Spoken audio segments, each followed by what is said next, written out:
Action ન્યૂઝમાં આપનું સ્વાગત છે। સ્માર્ટ સિટી વડોદરામાં અવિરત પડી રહ્યા છે ભૂવાઓ।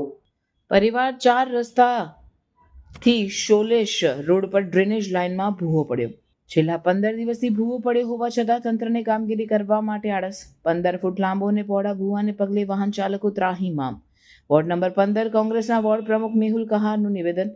નેશનલ હાઈવેને જોડતો રોડ હોવા છતાં ભૂવા પૂર્વમાં તંત્ર દાખવી રહ્યું છે આળસ।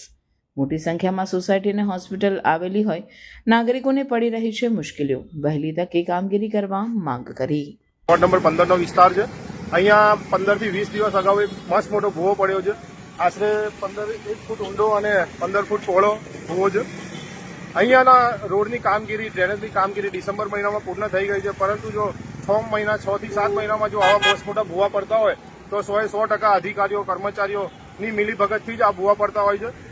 અહીંના સ્થાનિક લોકો હજારોની સંખ્યામાં અવર જવર કરે છે। આજુબાજુ સોસાયટીઓ છે, રોડ છે, વિસ્તાર છે અને અહીંયાથી 1 કિલોમીટરના અંતરમાં નેશનલ હાઈવે આવેલું છે। જો આ રોડ અગાઉ તહેવારો આવે છે, પૂરા નહીં થાય તો તકલીફ ઘણી વેઠવી પડશે। આગળ ગણપતિનો તહેવાર છે। આપ જાણી શકો છો કે આ પરિવાર 4 રસ્તાથી હાઈવે સુધીના રોડ પર હજારોની સંખ્યામાં ટ્રાફિક અવર જવર કરતું હોય છે। તો વહેલી તકે કોર્પોરેશનને જાણ કરીએ છીએ કે આ ભૂવો પૂરી દેવામાં આવે। શું નામ આપનું? મેહુલ કહાર, વોર્ડ 15 કોંગ્રેસ પ્રમુખ।